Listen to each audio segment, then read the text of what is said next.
for the comedy aspect, I wish I had a TikTok. Yeah. Yeah. Like I might like make one like totally 100% not Cody Johnson. Like that'd be the handle. Yeah.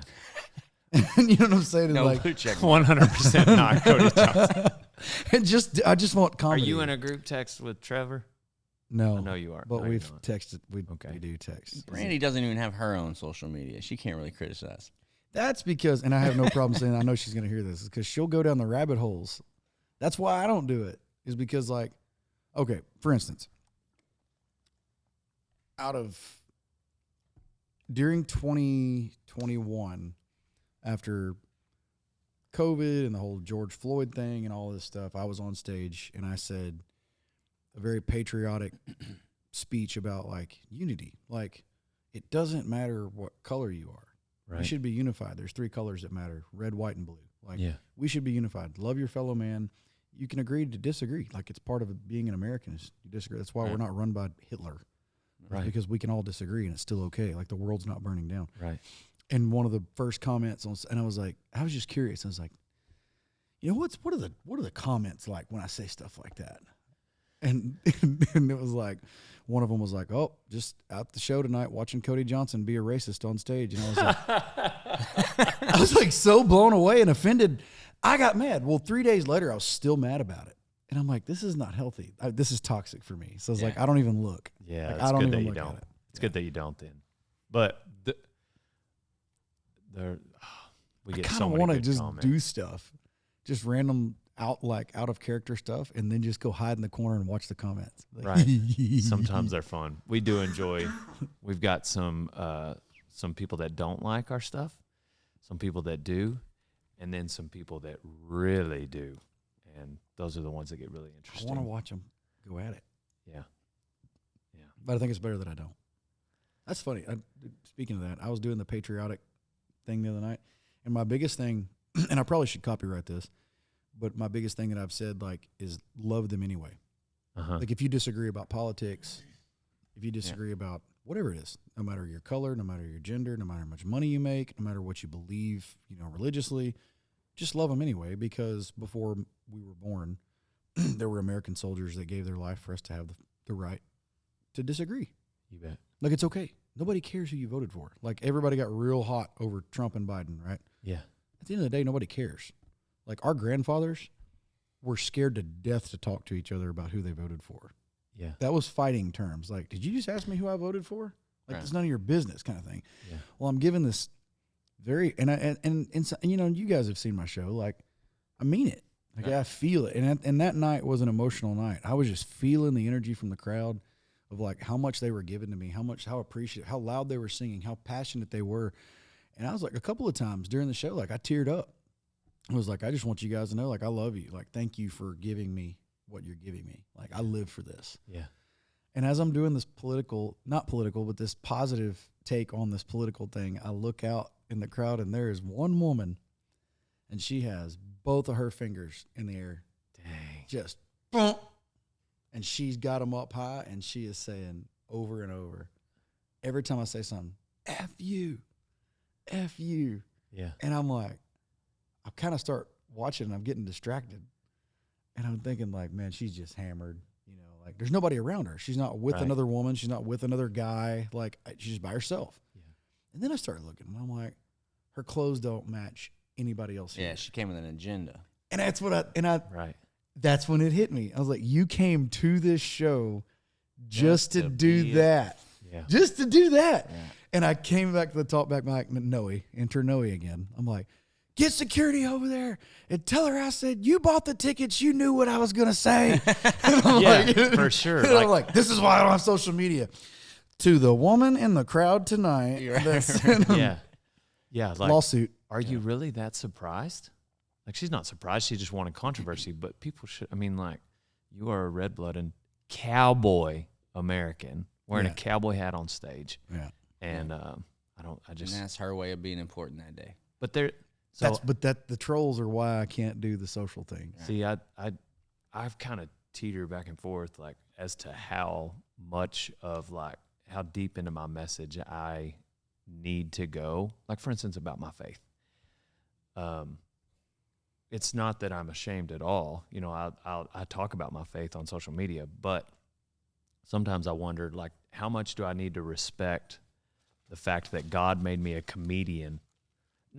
I'll talk about my faith all day long, more even politics. But, like, how much do I need to respect the fact that God made me a comedian and you a country singer? Yes, exactly. I am their escape. Your music is their escape. Okay. But I'm asking. I'm not trying to tell you. I struggled with this, and Pastor Randy Weaver of Lone Star Cowboy Church in Montgomery is the person that I kind of counseled. I did do therapy. Mm-hmm. I went to him and was like, I don't know if I should just like push that in my show because I'm not the best example. Right. From the outside looking in, yeah, you might think I am, but okay, we go to a Mexican restaurant. Say if we go to eat lunch after this, I'm going to order a margarita because I like Don Julio Añejo and Grand Marnier and fresh orange juice and fresh lime juice. Well, maybe you're a Christian that says, well, that's not very Christian, and now I don't like you. Yeah. Okay. If you start something with me that crosses the line aggressively, like, or towards my family or my guys, like, I'm not scared to fight at all. And I will fight. Like, I don't have a temper and I'm not a wild card, but like, you want to go, I'll go. Well, that's not very Christian, right? Working cows.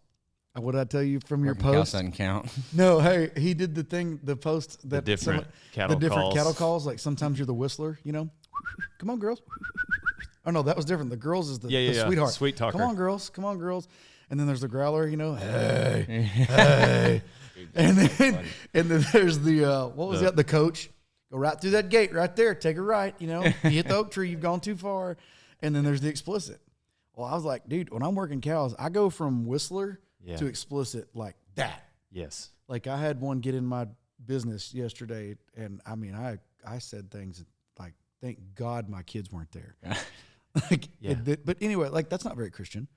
So I'm like, I went to Pastor Randy and was like, I don't feel like I'm that good of an example because I don't do everything right. And he was like, that's what makes you not only a human being, but it makes you a better Christian for saying that you believe anyway. Like that, this is what I believe, and I struggle, and I'm not perfect. Mm-hmm. Right. And neither are you, or neither are you, or neither are you. Right. And but we still try to be followers of Christ. And I was like, that makes a lot more sense. And like, so then I incorporated it into my show. Like this might be some wisdom I can pass your way, but like, I was like, look, I probably am the most imperfect Christian in this room. Yeah. However, I'm going to give him the glory because that I know that his guidance has led me to here. You bet. You know, like, and I feel like I'm much more comfortable with it now. So like when you were talking about trolls, Jeremy and I each read a book. Love that movie. But like one thing there's a book that addresses this part of the Corinthians where Paul is addressing the church in Corinth, and they were name dropping. The church was name dropping, like, I need to be the leader because Paul discipled me. I need to be the leader because Apollos discipled me. And Paul tells them, he said, do not boast in men. And then he says, I don't care what you think. I don't even care what I think. And he says, my conscience is clear, but that does not make me innocent. In Timothy, Paul says he is the chief of sinners. He's arguably top 5 most influential people in the history of the world. Man. And he calls himself the chief of sinners, but his conscience is clear. Right. He's saying, I'm not innocent, but my conscience is clear because in Romans 8:1 it says, there is now therefore no condemnation for those in Christ Jesus. So like when you come to be a Christian, you and God are good. Yeah. So like what Paul's saying is like, I don't care about your opinion of me, whether it's good or bad. I don't even care about my opinion of me, whether it's good or bad, because me and God are good. Yeah. You know what I mean? Like Romans 8:1 says, there's now therefore no condemnation for those in Christ Jesus. If we're in Christ Jesus, me and God are good. What does it matter what a troll thinks?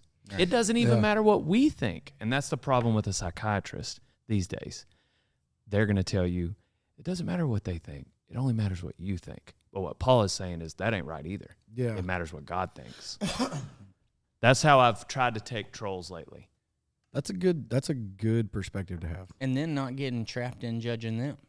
You know, how you know, that when we were reading that same book, it was talking about how, you know, God's going to judge you how you judge others. And I was like, oh, crap. Yeah. That Dude, made it make sense for me. I've worked on that too. Like, I've really worked on that too of like, I said this to Brandy the other day. We watched a movie that was it was called Best of Enemies. And it was about a former KKK leader that helped step down and made a friend with a black woman that helped integrate schools. It's a very, very moving. Sam Rockwell's one of my favorite actors while I watched it. But I was like, and I told Brandy, I was like, it's so crazy to me. Like, I don't think race. Like, I just don't. I was like, I think about character. And that's where I'm the most judgmental is character.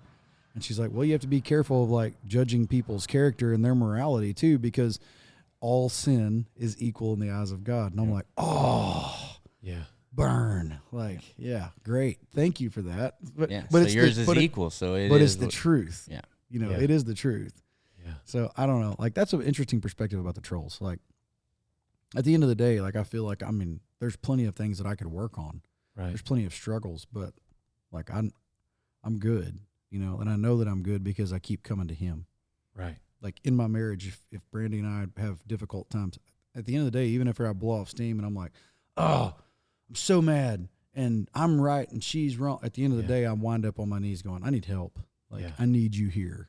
That's a humbling moment. Yeah. Well, and like, even like on the road, like, I've walked into my back room a million times on the bus and been like, I need help. Like, I need your strength. I need what I can't do on my own. I need you. So therefore, it's like I feel good. Like, I feel okay. I could always be better. It's a good spot to be in. It could always be better. I don't feel like we ever get to that place of like, oh, got it figured out, got it mastered. Sure. I mean, I hate to do a song plug here, but like, my last single was Human. Like, I'm still constantly trying to figure out how to be human. You bet. You know what I mean? Like, I think that's part of being human. Man, I think when it feels so bad or when it gets to feeling so bad, it's because we think that it's possible to get to a certain point and it's all right. You know what I mean? Like, I figured it out. Yep. It's like you're never going to made it to level expert. Yeah, yeah. It's not there. Yeah. This ain't a video game. Jeremy and I have been studying so intensely. It's the reason we were reading this book, Pride. And pride, like, everybody thinks that like the center of sins would be like sexual immorality or anything, but C.S. Lewis says it's actually pride, drunkenness, all the other things are flea bites compared to pride, because like, pride is what made the devil become the devil. Pride causes all the other yes. stuff. Yeah, he makes a really good point over that. And then the opposite of pride is humility. So pride is what made the devil, and humility is what made Jesus so great. Yep. And I agree with that. As much, you can never have more faith in Christ than you have humility. Have you guys ever seen the movie Pop Star? No. Oh my God, he's the most arrogant pop star ever. And he's like, he makes a single. He's like, I'm the most humble person that there's ever been. Yeah. There's never been anybody more humble than me. I'm so humble, I could out humble you. And it's like, that's so great. That's what Dale Brisby says. I'm the greatest bull rider of all time and the most humble. And the most humble at the same time. I should put it on the buckle. But I have been chasing that thought of humility. And anyhow, man, like, I've always said this too. I'm like, and I in real life, like me, Cody Johnson, the singer going on stage, I've always said this to my guys. I'm like, look, when we come in here and we're playing this festival, it's your job tonight to make sure that nobody else is remembered. We're here to dominate. We're here to be the best show. We're here to make people go, all the rest of those shows suck compared to Cody Johnson. However, these are our friends and our comrades, and if somebody's guitar breaks, you give it to them. You bet. If they have a problem with their soundboard, you help. You jump in and you try to make them, and I think that goes back to like that cowboy side of things. For sure. But that's also like a very humble outlook too, of like, hey man, I'm going to hit the stage like I've never done this like these. I'm trying to win all these fans. So that is such an interesting, because C.S. Lewis also said that pride is competitive. So all pride is competition. However, not all competition is pride. Right. So like, it's not a sin to play football and want to beat the other team. It's not a sin to want to be the best show in town.